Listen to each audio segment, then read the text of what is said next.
A Bíblia diz assim: partindo Jesus dali, retirou-se para os lados de Tiro e Sidom.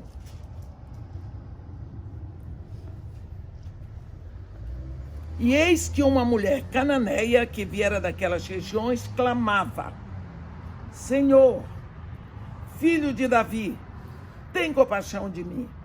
Minha filha está horrivelmente endemoniada. Ele, porém, não lhe respondeu palavra. E os seus discípulos, aproximando-se, rogaram-lhe: despede-a, pois vem clamando atrás de nós. Mas Jesus respondeu: não fui enviado, senão as ovelhas perdidas da casa de Israel. Ela, porém, veio e o adorou, dizendo: Senhor, socorre-me. Então ele, respondendo, disse: não é bom tomar o pão dos filhos e lançá-lo aos cachorrinhos.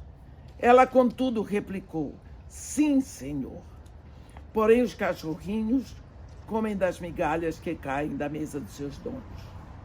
Então lhe disse Jesus: ó mulher, grande é a tua fé, faça-se contigo como queres. E desde aquele momento, sua filha ficou sã. Amém. Esse trecho do Evangelho começa dizendo que Jesus se retirou para os lados de Tiro e Sidom. E isso é uma coisa inédita no Evangelho de Jesus, porque Tiro e Sidom eram dois portos marítimos que ficavam a 26 quilômetros fora, longe de Jerusalém. E o ministério de Jesus Cristo era só ali na Judéia e na Galileia. Não é? Então ele foi para os lados da Jordânia. Ele saiu ali muito além. E nós sempre perguntamos o que ele foi fazer lá. E ainda levou seus discípulos. Além do mais, lugar assim de porto é lugar onde tem muita gente que tem um nível de educação tão baixo. E é onde tem muito escândalo e muita promiscuidade. O que Jesus foi fazer ali? Entra nessa situação uma mulher. Todas as vezes que você estiver lendo a Bíblia, se entrar uma mulher em cena, para. Pega o seu copo d'água, sua caderneta, porque ela vai roubar a cena. Então, pega o Evangelho, você vai ver, a mulher entrou, ela rouba a cena, porque a atenção de Jesus vai para ela direto. Isso é visível e legível. Então, essa mulher clama. Você pensa uma mulher assim, no meio da rua, clamando. Ou ela está em desespero, ou ela enlouqueceu. Porque tem alguma urgência terrível para que uma mulher clame. A Bíblia não diz que ela era louca. Ela era uma mulher que ela clamava. E ela clamava assim: Senhor, filho de Davi, tem compaixão de mim, pois minha filha está horrivelmente endemoniada. Primeira coisa que chama a atenção, algumas Bíblias dizem que essa mulher era cirofenícia. Outras Bíblias dizem que ela era de descendência grega. Outras Bíblias dizem que ela era cananeia. Bem, cananeia, descendência grega, cirofenícia. Ela não era uma israelita. Ela não era uma adoradora do Deus de Israel. Ela não era uma mulher que guardava a lei de Moisés. Então, com certeza, essa mulher era uma adoradora de Baal. Seja lá como for, ela não era uma israelita. Como esta mulher chama Jesus de Senhor? Essa palavra, Senhor, na nossa Bíblia, no hebraico é Adonai. É muito forte. É Senhor e Mestre. Além do mais, essa palavra Senhor no hebraico, Adonai, ela tem uma conotação intensa de propriedade. Eu chamo de meu Senhor àquele que me comprou, aquele do qual eu sou propriedade. Então, se eu sou um homem e eu compro um escravo, eu sou o senhor do escravo. Eu sou o dono. Ele é minha propriedade. Não é? Uma das coisas que nós temos que crescer na nossa consciência como filhos de Deus é sobre o domínio próprio. Eu falei isso segunda-feira numa live que eu fiz logo que eu cheguei aqui em Orlando. Essa palavra domínio vem do latim dominus, domini, que quer dizer senhor. Então, aquele que exerce o domínio é o dominus, é o senhor, é o dono. Entende? Quando nós desenvolvemos essa consciência de que Jesus exerce o domínio, ele é o dominus, ele é o senhor, é porque ele comprou, ele pagou o nosso preço, ele nos comprou. Essa mulher dá esse título a Jesus, Senhor, Adonai. Ela dá a ele um outro título, Filho de Davi. Como ela sabia que ele era monarca, que ele tinha uma descendência real, ele tinha uma estirpe especial.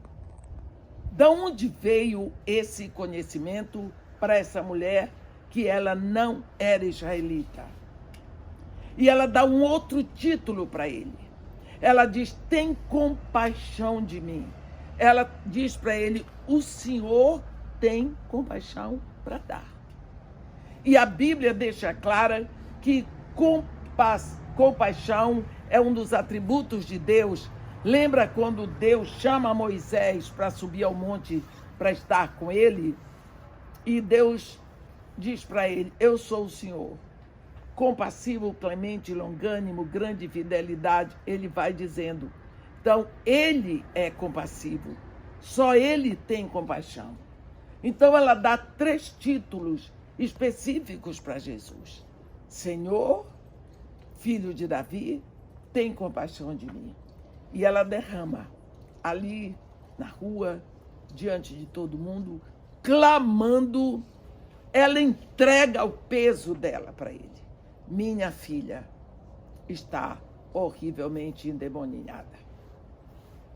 Nós aqui somos mulheres e a grande maioria tem filhos. E nós sabemos a que ponto a nossa alma pode chegar por causa de um filho. Você vê seu filho doente, desenganado, porque para essa mulher chegar a clamar na rua, chegar a clamar na rua, é a última coisa que uma mãe quer fazer, é expor a enfermidade de uma filha na rua. Nós guardamos aquilo em segredo, guardamos, e não queremos que ninguém saiba. A filha dela estava horrivelmente endemoniada. Não sabemos o grau, mas essa mulher clamou. Ela gritou. Ela chegou a um nível de desespero, quase desespero. Quando nós examinamos o desespero ele vem sempre de mãos dadas com uma notícia de perda, não é? Ela já tinha perdido todos os lugares onde ela foi buscar para a filha dela. Então, mas quando nós examinamos melhor a dinâmica do desespero, nós encontramos uma perda maior que a perda da esperança. Porque desesperar é o desespero. E ela diz, nós não podemos quer dizer que ela estava no âmago do desespero, porque ela ainda encontrou forças para buscar Jesus, clamando. E ela gritou o problema dela, ela entregou para ele todo E a Bíblia diz que Jesus Cristo parecia indiferente à dor dessa mulher. Ele não respondia nada para ela. Que indiferença, não é? Que dor para aquela mulher. É como se ela estivesse pagando um mico ali, não é? Com a dor dela, mas ela clamava. Ela clamava a ponto de incomodar os discípulos de Jesus.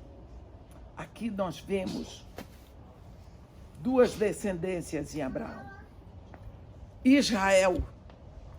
E Israel não aceita que nós sejamos filhos de Abraão, não é? Porque a Bíblia diz em Romanos e em Gálatas que os verdadeiros filhos de Abraão são os da fé, porque Abraão é o pai da fé. Então os discípulos de Jesus diziam: despede essa mulher, manda ela embora, que ela está clamando atrás de nós, ela está incomodando, manda embora. Que indiferença, né? Quantas vezes nós, os filhos de Abraão na fé, discípulos de Jesus, somos tão indiferentes à dor das outras pessoas. Indiferentes. Eu estava, não sei se tem alguém aqui de Pernambuco, a Magda Wassenberg estava me contando que um irmão lá da igreja, ele entrou numa lanchonete, pediu para o rapaz fazer o sanduíche para ele e trazer um copo de suco de laranja. Aí ele sentou. Nisso veio um menino de rua. A gente encontra muitos meninos de rua que têm seu cachorro, porque o cachorro protege, né? Esse menino chegou perto dele e disse: moço, você me dá um pedaço do seu sanduíche? Ele olhou para o menino e disse: você está com fome? Ele disse: espera um pouquinho, você quer um sanduíche desse? Quero. Você quer um copo de suco de laranja? Quero.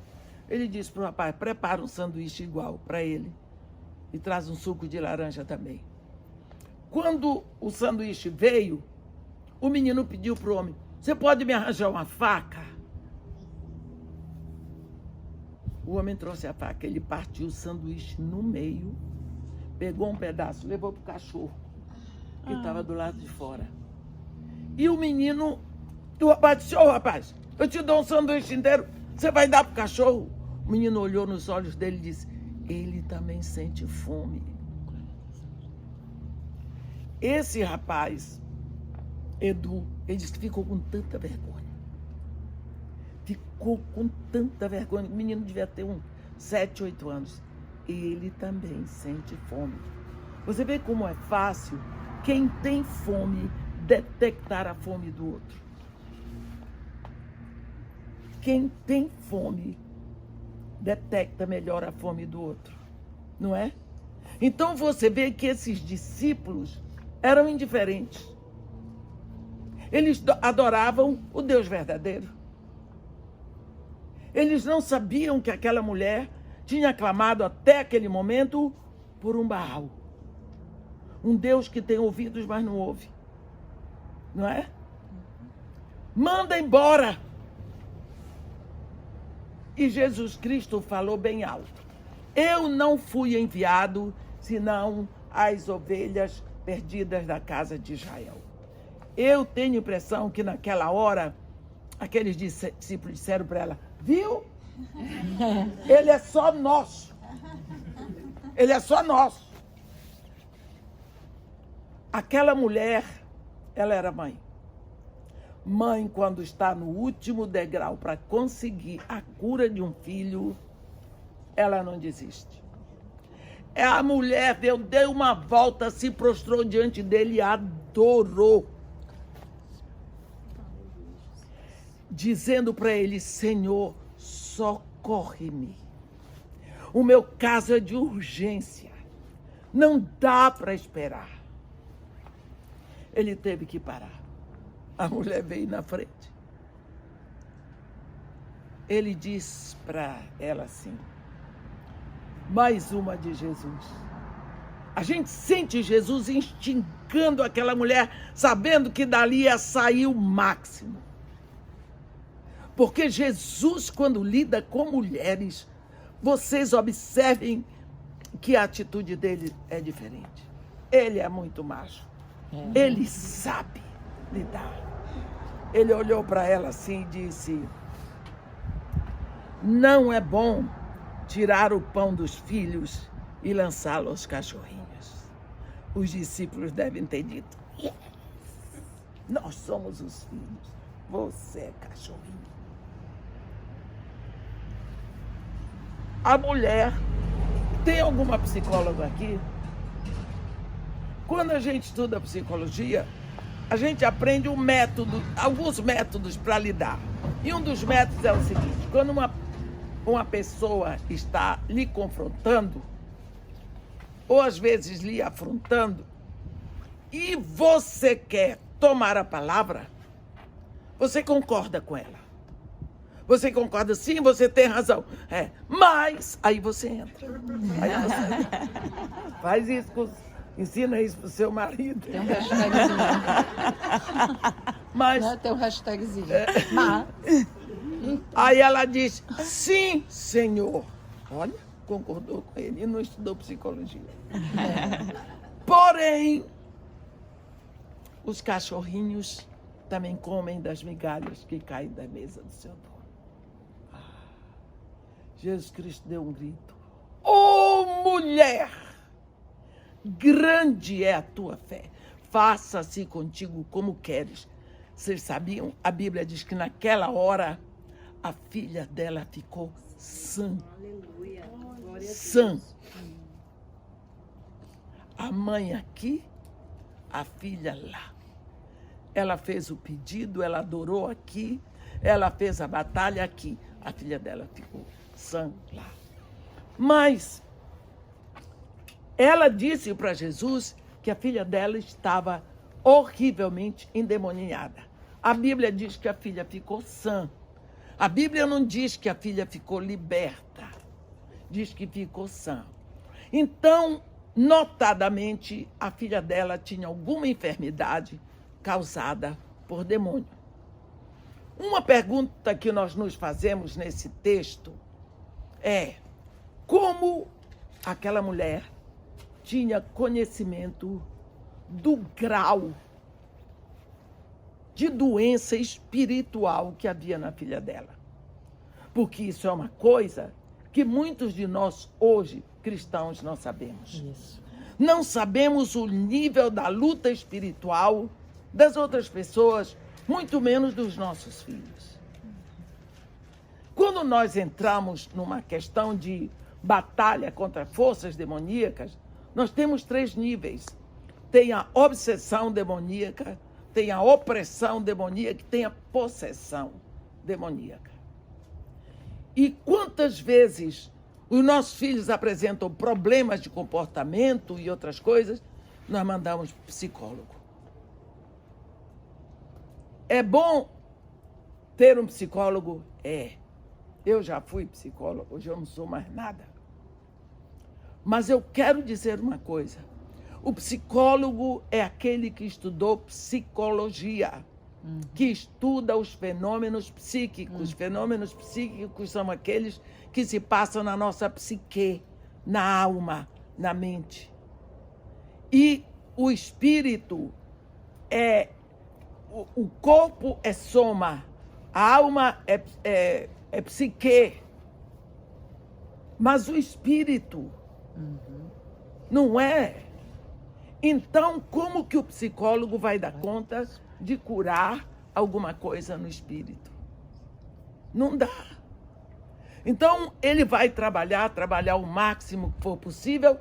Se for um psicólogo cristão, possivelmente ele vai detectar que é um nível espiritual e ele vai orar.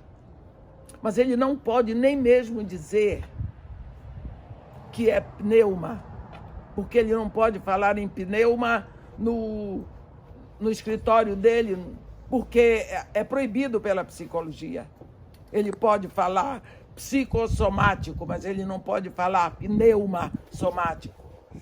Então, Quantas vezes nós ignoramos? E às vezes o nosso filho, ele pode não ter uma possessão.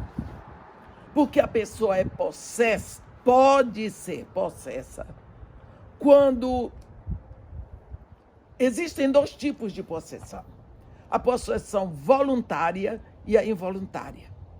A possessão é voluntária quando a pessoa vai conscientemente lá num lugar, sei lá, num centro espírita, seja lá de que nível for, ela faz aliança com o império das trevas, ela paga, ela come aquelas coisas, ela faz um pacto. Ela faz um pacto. Ela se amarra, então ela abre um caminho de acesso. E esse acesso, lógico que pode dizer que Satanás é tudo, menos burro. No início ele vai fazendo o que a pessoa quer, depois ele possui. Chega ao ponto da pessoa passar o resto da vida. Às vezes a possessão dele não é de atacar, de gritar, mas ele é possuído sobre outros aspectos. Não é? Agora, no momento em que você se rende a Jesus Cristo e que você entrega o seu coração deliberadamente a Jesus, o Pai vem e se entroniza no seu coração. O lugar está preenchido. O lugar está ocupado. Nenhum rei se assenta no colo de outro rei. Glória a Deus. Se o trono está ocupado, demônio nenhum vem ali. Não existe possessão demoníaca para um filho de Deus. Pode dizer o que quiser. Uma vez eu estava pregando isso. Alguém disse, mas eu já vi pastor possesso. Não é o título? Se era possesso, não era pastor filho de Deus. Isso. Não é sobre título, né? Porque se é filho de Deus, não há espaço. Não é? Agora, a obsessão é um estado de alma em que a pessoa só pensa em demônios. Tudo é demônio. O filho não passou no vestibular, foi demônio. O pneu do carro furou, foi demônio. O marido ficou desempregado, foi demônio. Eu gosto de contar um caso de uma mulher, coitada, que veio para mim e disse assim, irmã, eu quero que a senhora ore pelo meu marido. Eu disse, que foi que ele fez? Irmã, ele está possuído de pombagira. Ele está saindo com tudo quanto é mulher.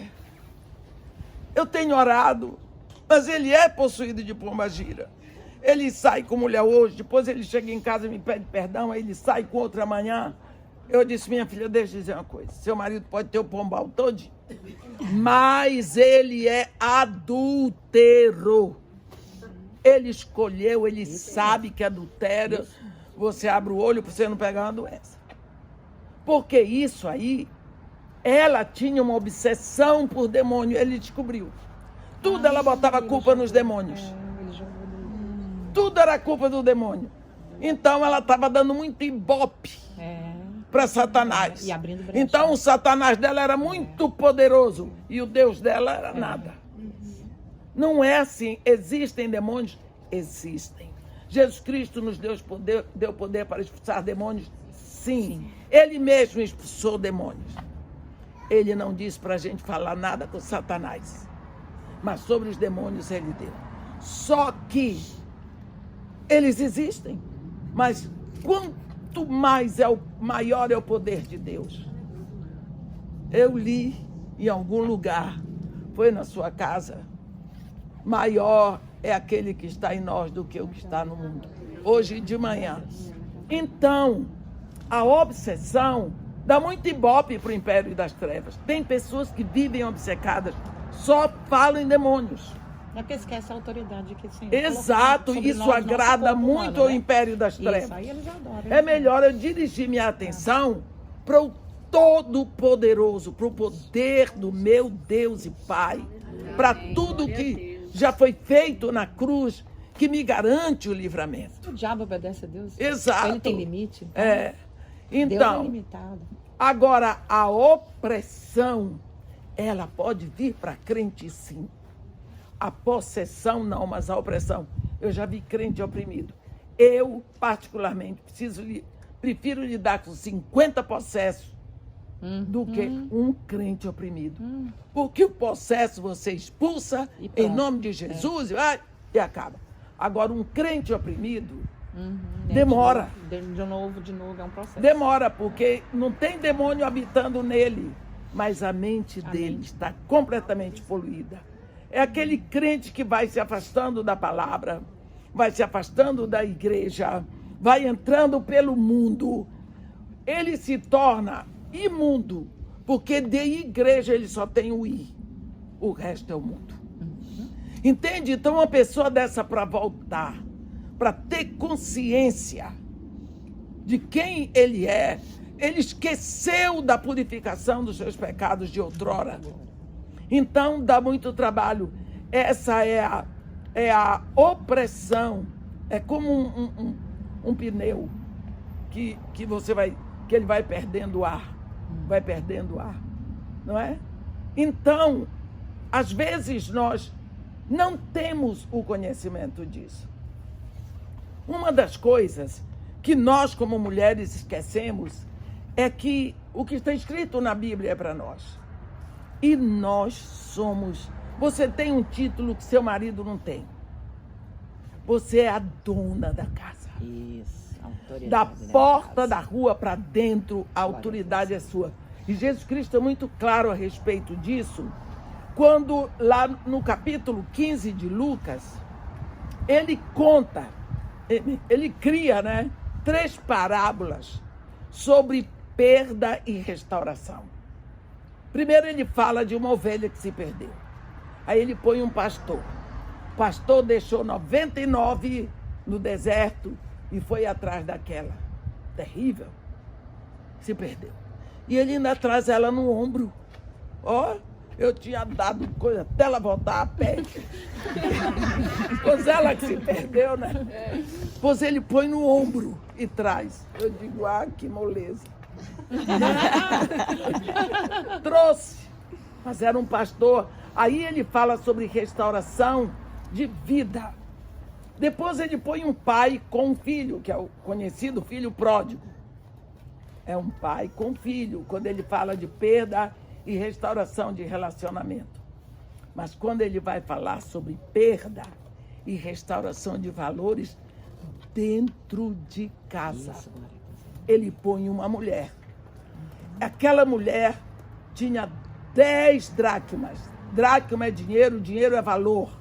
Ela estabeleceu 10 valores para a casa dela. Notou que um valor desapareceu dentro da casa. Nós não sabemos qual foi o valor. Se foi o valor da honra, da obediência, da pureza, da verdade, da integridade, mas estava perdido na casa dela. Quando ela percebeu, ela, que mulher inteligente. Demais. Ela disse, minha casa está na escuridão. Porque ela tomou uma candeia e acendeu. A Bíblia diz, lâmpada para os meus pés, luz para o meu caminho é a tua palavra. Ela tomou a palavra. E assim que ela acendeu a candeia, ela viu que tinha lixo. Pegou a vassoura, não é? E a vassoura corresponde a uma disciplina espiritual. Nós temos 4 disciplinas espirituais bem patentes na Bíblia. Oração, meditação, jejum e vigília. A mulher começou. Jesus Cristo diz que a mulher procurou diligentemente, sozinha. Sozinha. Quando ela encontrou, assim, agora, vamos dar o testemunho, reuniu as amigas e vizinhas e disse, alegrai-vos comigo, porque eu encontrei a dracma que eu tinha perdido. Foi ela que perdeu. A danada da dracma se perdeu dentro da casa dela. Mas ela era responsável pela perda. Nós botamos a culpa na televisão, botamos a culpa nos professores, botamos a culpa nos amigos, mas na visão de Jesus, eu não vigiei.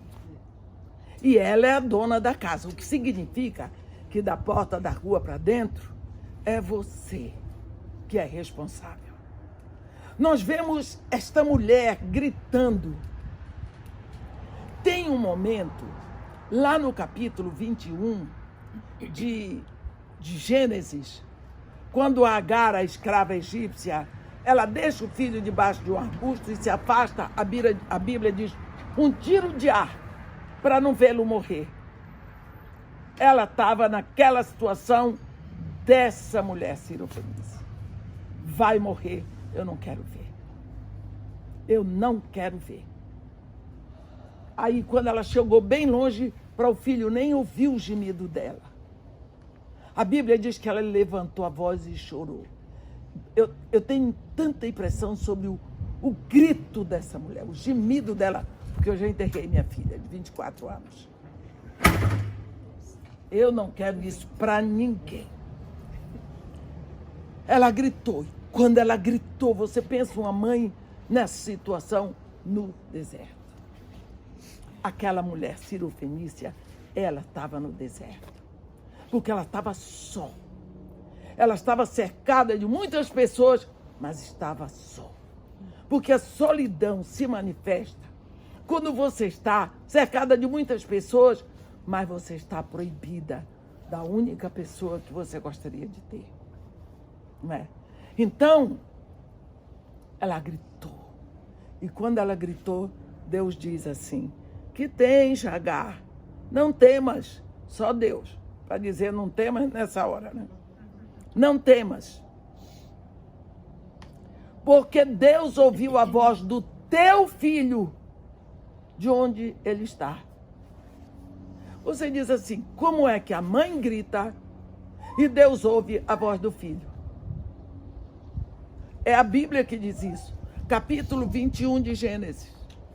Agar deu um grito e Deus ouviu a voz do filho dela.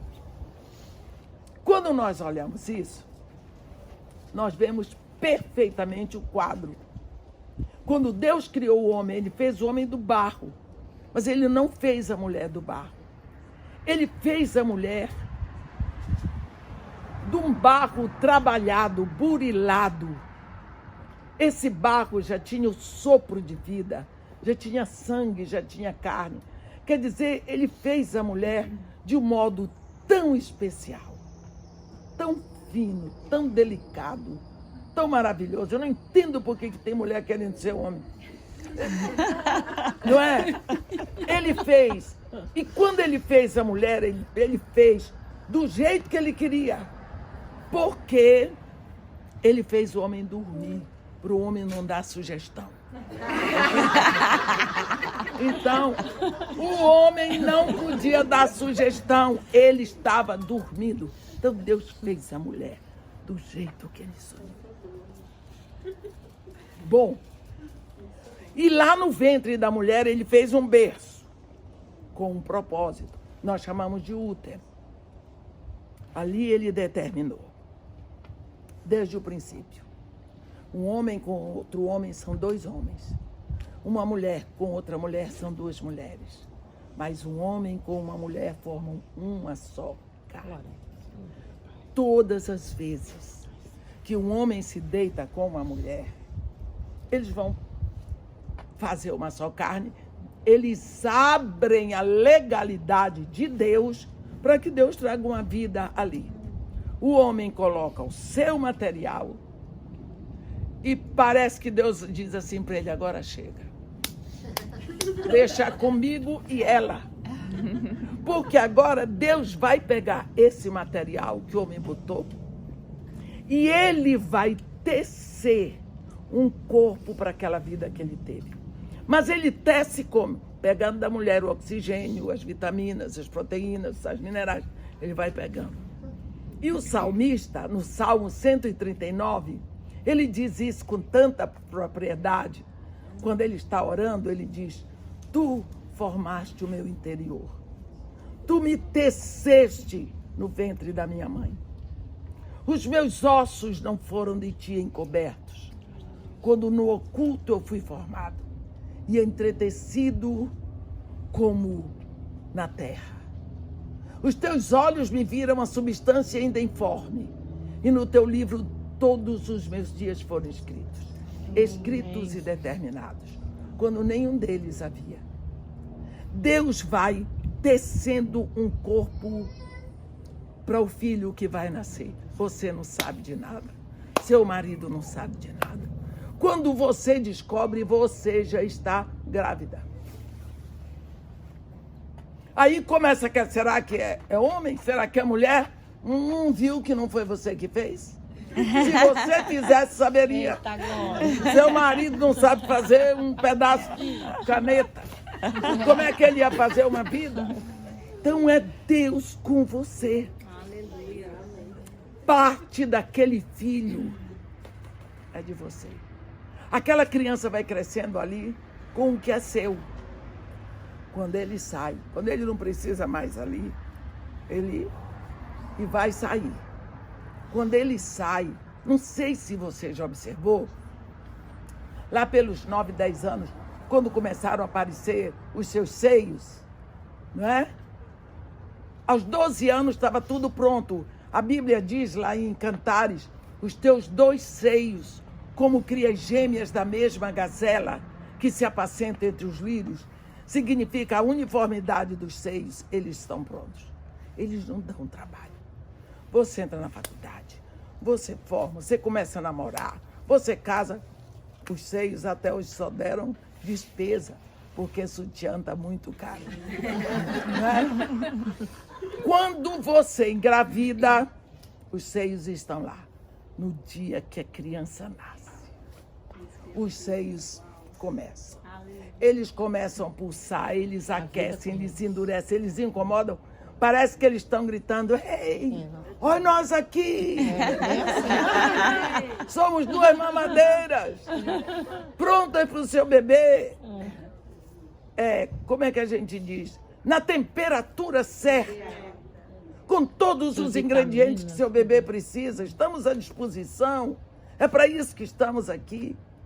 Mas você vê que quando a enfermeira dá aquela limpada no bebê, corta o cordão umbilical, que ela traz o bebê e bota aqui no seu seio, você vê qual a atitude daquele que acabou de nascer? Abre a boca. Procurando o mamilo. Quem foi que disse para ele? Pois ele procura, e quando ele abocanha o seu mamilo, você agradece a Deus que ele não tem dente. Porque vai com tudo. Olha a maravilha que Deus faz, não é? O que é que ele está fazendo? Ele que já foi formado do seu sangue, agora ele vai se alimentar do leite que já foi o seu sangue. E a Bíblia diz que o sangue é vida. A vida está no sangue. Se você não abrir o olho, ele vai mamar o resto da vida em você. Mas, normalmente, ele cresce, amadurece, não precisa mais mamar da mãe. Né? Então, sempre existe um direcionamento da mãe para o filho. E o pai fica de olho, para ele não se tornar muito dependente da mãe. Olhe bem isso que foi feito. Quando Agar gritou, Deus disse, no seu grito eu ouvi a voz do seu filho. Você vê a intimidade. Isso nos dá a certeza que no nosso primeiro ministério, como mães, é a intercessão. É chegar diante de Deus gritando, clamando, orando, louvando, adorando, porque na nossa oração, no nosso grito, Deus ouve os nossos filhos, onde quer que eles estejam. Quantas vezes nós não sabemos onde eles estão? Depois que meu filho já estava na faculdade, eu fui saber. Um dia, eu levava o menino, deixava na escola e ia buscar. Quando tinha aula vaga, ele pegava os amigos dele por ali. Eu perguntei para ele, como é que você conhece tanto o Morro de Santa Teresa, São Carlos? Ah, meus colegas, tinha colega que morava por aqui. Mas quando... Ah, mamãe, quando tinha aula vaga, o professor faltava, a gente saía, vinha para cá. Quer dizer, eu pensava que ele estava na escola. Ele estava passeando na favela, com os colegas. Você viu? Filho. E eu, quantas coisas eu fazia que eu não queria que ninguém em casa descobrisse. Não é? Então, a gente tem que saber. O seu filho é pecador. Você é pecadora, casou com um pecador, teve uma opção de filho pecador, é tudo pecador. Vai dar errado. Eu já pedi perdão ao meu filho. Meu filho, eu quero que você me perdoe. Os erros que eu cometi na sua educação foi por medo. Eu tinha medo que não desse certo. Eu tinha medo de errar. Eu tinha medo de vocês. Medo. Porque eu via ele com medo por causa dos filhos dele. Por isso que nós, avós, já não erramos mais. A gente não tem mais medo. Já fez o estágio. E se não abrir os olhos, bota tudo a perder. Não é? Então, a mãe, ela tem essa conexão com o filho. Quando aquela Ciro-fenícia chegou diante de Jesus, pela filha, era o grito da filha diante dele. Ela estava ali não como uma simples intercessora. Ela estava ali trazendo diante de Jesus um pedaço da filha. Ela trouxe toda a carga que ela carregava, não sei há quanto tempo, e depositou para ele. Parece que ela queria dizer para ele, ou você faz, ou você pula por cima de mim. Que determinação, que beleza isso. Quando uma mulher chega a esse ponto, ela não tem mais nada para perder. Mas não tem mesmo. Não tem. Então, a pergunta que resta, quem é essa mulher? Uma mulher que não era da comunidade de Israel, era uma gentílica. Como ela vem chamando a Jesus de Senhor, dono, de filho de Davi, monarca, e dizendo que ele é Deus. Isso, vivendo a autoridade. Ela vai e o adora, dizendo que ele é digno de adoração. E ela diz para ele uma palavra sua aqui. Minha filha fica curada lá. Essa gentílica é uma representação da igreja. Porque a igreja, nós vemos aqui uma mulher gentílica versus discípulos judeus. Então nós vemos uma igreja gentílica versus Israel, como nós vemos no livro de Ruth, Ruth a gentílica, que era moabita, e Noemi, que era israelita. E Noemi dizia, não vem comigo, ela dizia, o teu Deus é o meu Deus. Não é? O teu Deus é o meu Deus. Então aqui nós vemos uma comunidade, nessa mulher, uma comunidade imensa de cristãos que formam uma igreja e que vão a Jesus pelos seus filhos. Mas essa é uma comunidade que tem consciência de que Jesus Cristo é o Senhor. Já é um povo que se rendeu a Jesus para aceitá-lo como único Senhor e suficiente Salvador das suas vidas. E essa igreja que não segue a lei de Moisés, porque não é israelita, ela diz para ele, o Senhor é dono, o Senhor comprou, o Senhor é o filho de Davi, o Senhor é Deus, o Senhor é digno de adoração. Eu não preciso muito do Senhor. Uma palavra, uma migalha, o que quer que venha do Senhor, resolve meu problema todo. Então, quantas vezes nós vemos esses exemplos na Bíblia e nós nos esquecemos do nosso papel como mães. O nosso primeiro papel é a intercessão pelos nossos filhos. Não é? É a intercessão pelos nossos filhos. Quantas vezes nós esquecemos de ler a Bíblia, por exemplo, em voz alta na nossa casa? Isso. Ah, mas parede ouve. Se for a palavra de Deus, a parede ouve. Todo lugar ouve. Lembra dos ossos secos, da profecia de Ezequiel? Que Deus diz para ele, profetiza os ossos. Como? Diz assim, ossos secos, ouvi a palavra do Senhor. Osso seco ouve? Não, mas se for a palavra de Deus, o osso seco vai ouvir. A montanha vai sair do lugar. O rio vai se abrir. Se for a palavra de Deus, não há impedimento para a palavra de Deus. O grande problema hoje, nós como igreja, é que a palavra de Deus está sendo cada vez menos pregada. Isso. Nós dizemos muita coisa, mas e a palavra de Deus? Quando Acabe fez aquele casamento político com a filha do rei do Tiro, Jezabel, aquela mulher era um estouro da boiada. Mulher inteligentíssima, Jezabel. Que princesa inteligente e determinada. Eu vou levar o culto ao meu Deus Baal para dentro de Israel e o povo lá vai parar de adorar ao Deus de Abraão e vai passar a adorar Baal. Era a proposta dela. Quando chegou lá, ela tomou providência. O povo adora o Deus de Abraão porque ouve a palavra do Deus de Abraão. Então eu tenho que parar isso. Como é que eles ouvem a palavra de Deus? Pelos profetas.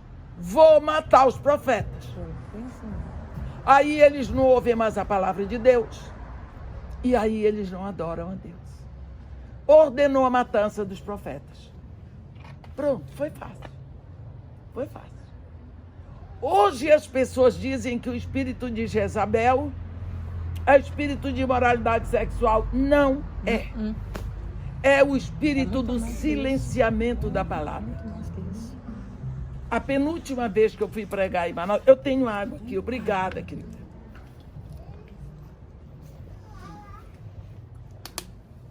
Fui pregar numa igreja. Tinha um preletor de 5 às 6h15. E eu pregaria de 7 às 8h15. E eu, todas as vezes que tenho um preletor, eu gosto de ir antes para ouvir. Porque a gente sempre aprende. É verdade. Sempre aprende. E às vezes tem conexão. Pregou a palavra de Deus, a gente aprende. É bom ouvir com um outro sotaque, com uma outra voz. Eu gosto. Eu não perco. Se tiver 8 preletores de dia, eu fico lá para os outros. Aí eu fiquei chocada. Pegou a Bíblia, ele botou assim, do lado, e foi contar as experiências dele. Eu fiquei pensando, será que ele foi chamado para isso? Fiquei encabulada ali. A palavra de Deus não precisa. Desde que o preletor seja um bom animador de público. Uma boa oratória. Para você ter uma boa oratória não precisa do Espírito Santo. Exato. Que os maiores oradores do mundo não tinham o Espírito Santo. Isso. Tudo isso vem da mente. Então, hoje nós estamos passando por esse momento. Precisamos orar mais. Abrir a nossa boca. Deus ouve o coração? Sim, Senhor. Buscar-me-ás, eu serei achado de ti, se me buscares de todo o teu coração. Então, mas Jesus Cristo também diz, quando orardes, dizei. Abra a boca e diga. Ore em voz alta. Leia a Bíblia em voz alta. Ore em silêncio. Leia a Bíblia em silêncio. Mas quando puder sentir no seu coração, abra a sua boca dentro de casa. Ore nos quartos dos seus filhos, no seu quarto, na sua casa. Porque é bom que você fala e você também ouve. O livro de Apocalipse é um livro da Bíblia que tem promessa para quem lê, para quem ouve e para quem guarda. Bem-aventurados aqueles que leem e aqueles que ouvem a palavra da profecia e guardam as coisas nela escritas. Porque o tempo está próximo. Isso significa, quando você lê em voz alta, você ouve. Fica mais próximo de guardar, que é memorizar as palavras. E assim, fica tudo num bloco só para nós. Como mães, eu creio que todas nós temos mais ou menos os mesmos problemas hoje, não é? Como mulheres. Mas Deus sabe exatamente porque Ele escolheu você para ser igreja do século XXI no tempo dessa pandemia.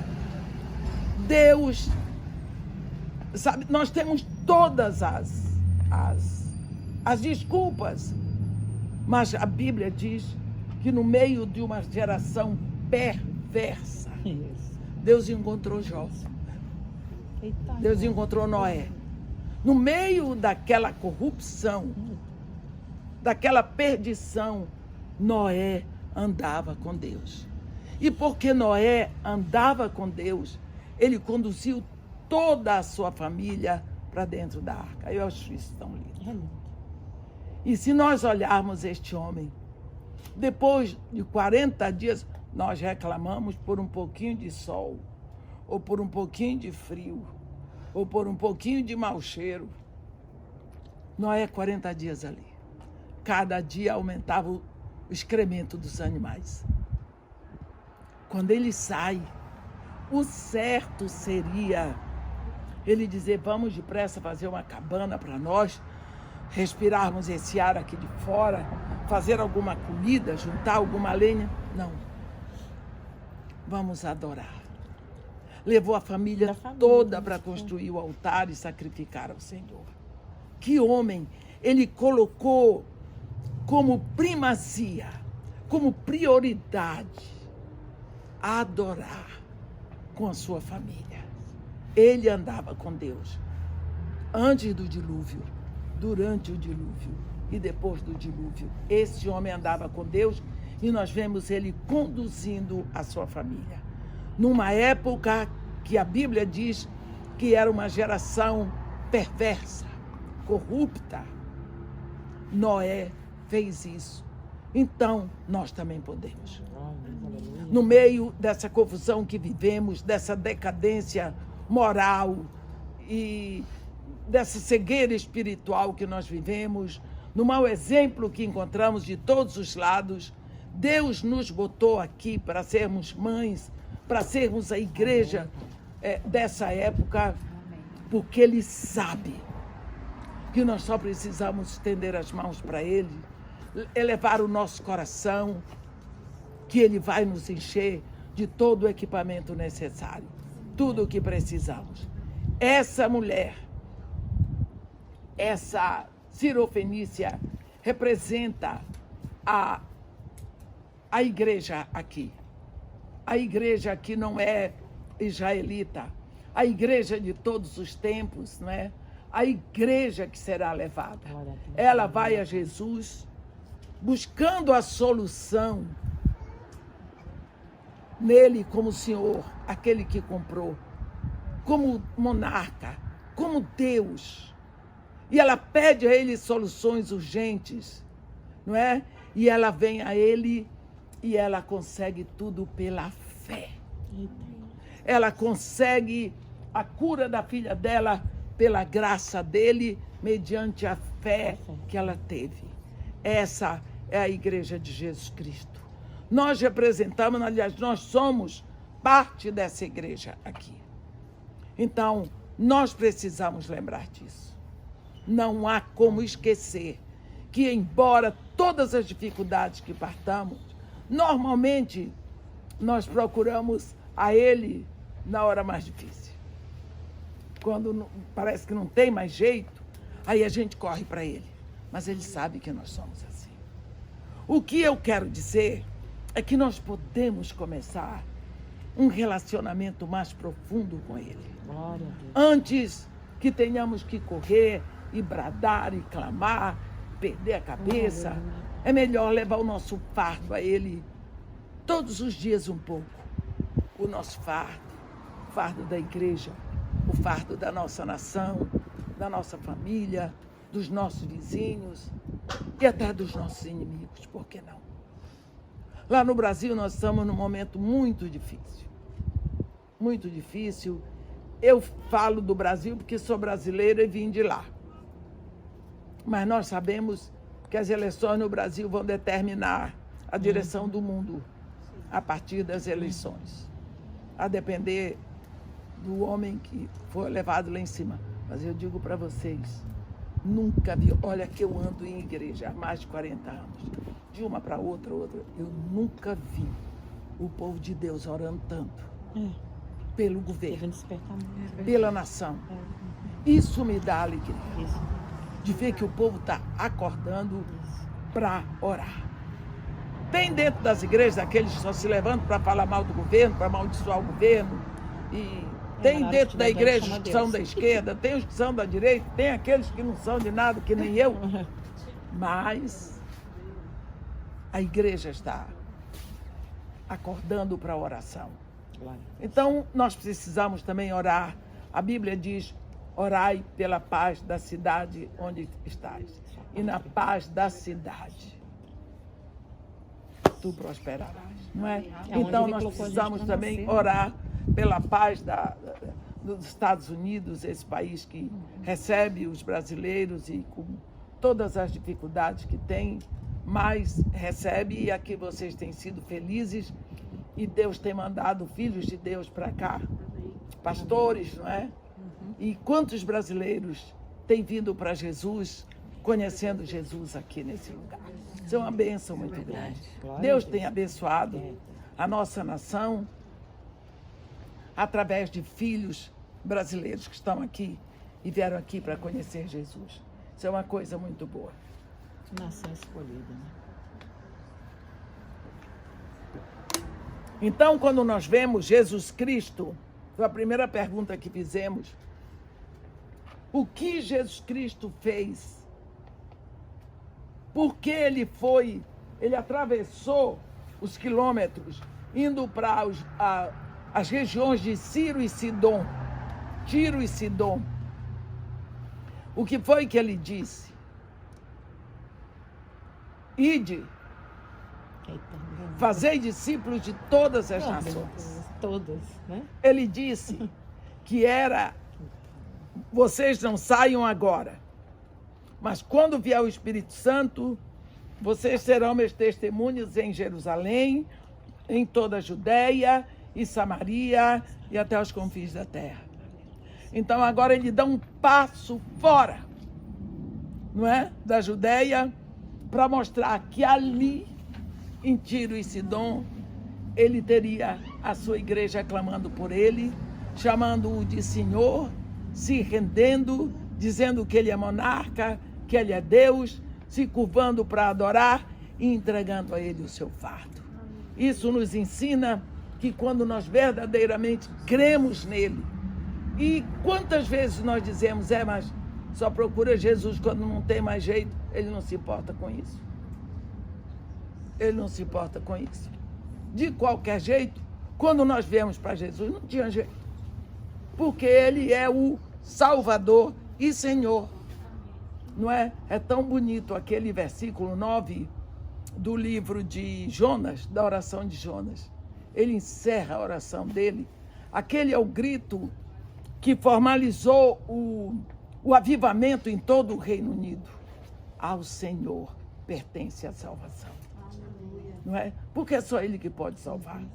Então não adianta, eu nasci numa família cristã, eu cresci numa família cristã, eu tocava órgão na igreja. Aqueles hinos, acho que sei tudo de cor. O livro da oração comum, eu não sei como é que o povo ainda lê até hoje, eu sei de cor. Mas eu era crente. Não bebo, não fumo, não danço. Naquela época eu não uso maiô, porque não podia. Não nada.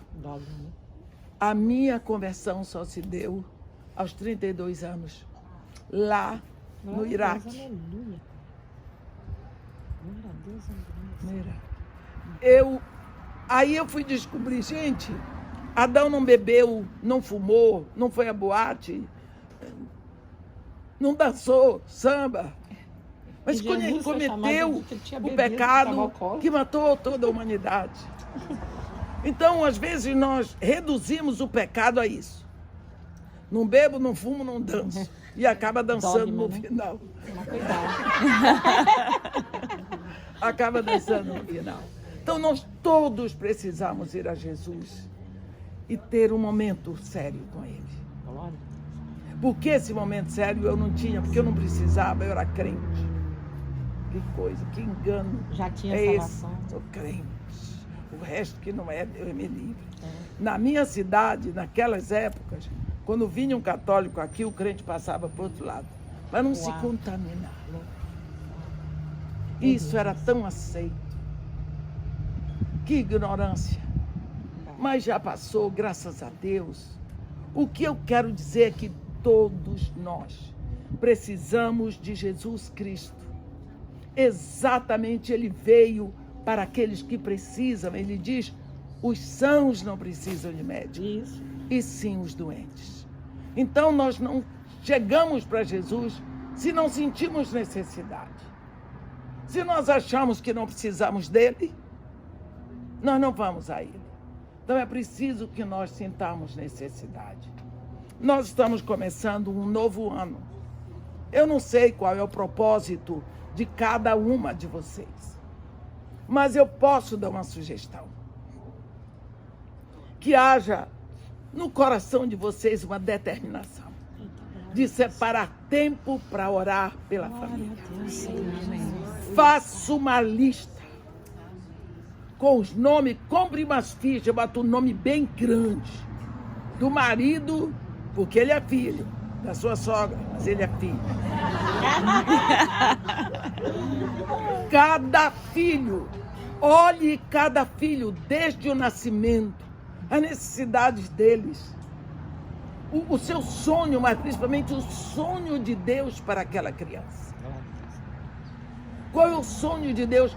Porque nós, muito fácil, erramos na educação deles. Como eu disse, por causa dos nossos medos. Por causa dos nossos medos. Cada filho, ore. Não precisa você separar um tempo longo, porque não é pelo muito falar. Seja um tempo de qualidade. Deixe esse mafioso desse celular desligado nessa hora. E deixa o Espírito Santo ligado. E deixa, fica diante de Deus pelos seus filhos, a depender do número de filhos que você tem.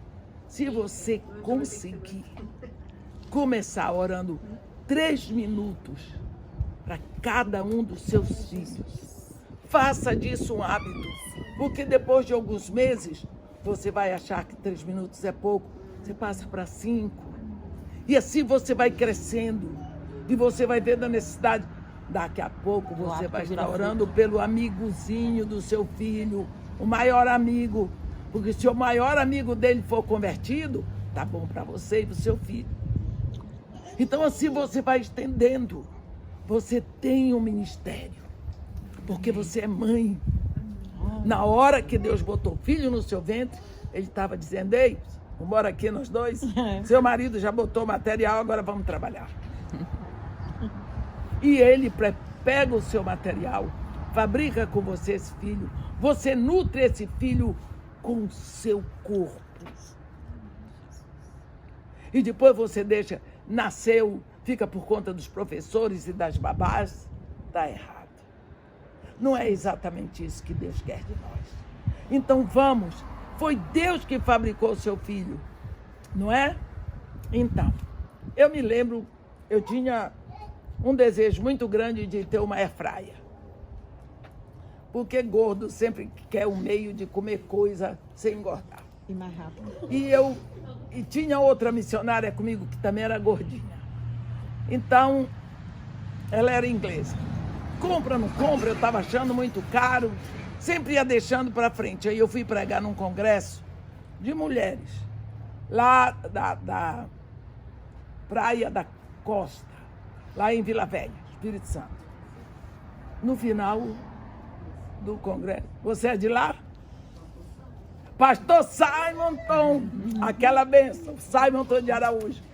No final do congresso, lá vem a Mirna, com uma caixa desse tamanho. Era uma airfryer. Gente, eu não despachei airfryer, levei na mão dentro do avião. Cheguei em casa, mostrei para a missionária. Olha o que nós ganhamos. Ela ficou tão feliz. Hoje vamos comer nuggets, sem passar no óleo, na airfryer. Ficamos tão satisfeitos, ela fez uma salada bonita. No outro dia, quando foi para ligar a airfryer, chegou na sala para falar comigo, com o rosto tão entristecido. Eu disse: que foi, Keizinho? Mamãe, com os papéis do embrulho do presente, eu joguei fora o manual do fabricante. Eu não sei ligar a airfryer. Fomos lá, não sabia? Jogou fora o manual do fabricante. Sei que aí eu lembrei que minha nora tinha uma, ela ligou, ela passou. Daí eu pensei, nós sabemos quem é o fabricante dos nossos filhos e do filho da nossa sogra. E o manual está nas nossas mãos, é a Bíblia. Ele deixou um manual lá, dizendo direitinho como tem que fazer. Nós podemos pegar o manual, ir lá no fabricante e dizer: não sei ler nem o manual. É muito difícil para mim. O seu filho, que o senhor fabricou no meu ventre, está dando erro. Não estou acertando. Está tudo difícil. Não estou conseguindo. O senhor fez alguém assim, mais alto na inteligência, ou menos, eu não sei, estou sabendo lidar. Por favor, me inspira. Faça comigo, que eu sozinho não sei, não consigo. Senhor, eu não posso, eu não quero, eu não admito perdê-lo, porque ele é feitura tua no meu corpo e no meu coração. Ora, pede, clama, seja pelo filho do teu ventre, seja pelo filho do teu coração, seja pelo filho da tua sogra, ou pelo filho da sua mãe, né? Peça, clame, busque, nesse sentido de que Deus cria uma pessoa, Ele está interessado na sua obra. Então, isso é uma coisa que eu quero pedir a vocês, para este ano, que seja prioridade na vida de vocês. Escolhe uma hora do dia para você fazer isso. Como eu disse, se só puder ser 2 minutos para cada filho, vai ser 2 minutos. Mas você vai orar, porque Deus vai se agradar. Você sabe há quanto tempo Deus está esperando por esse momento? Não sei, mas você deve saber o que Ele está esperando. Que você o busque pelo que Ele fez no seu ventre. Chamou você. É Ele e você. Amém? Amém. Que Deus nos abençoe e nos guarde. Amém. Faça resplandecer seu rosto sobre nós. E tenha misericórdia de todos nós. Amém.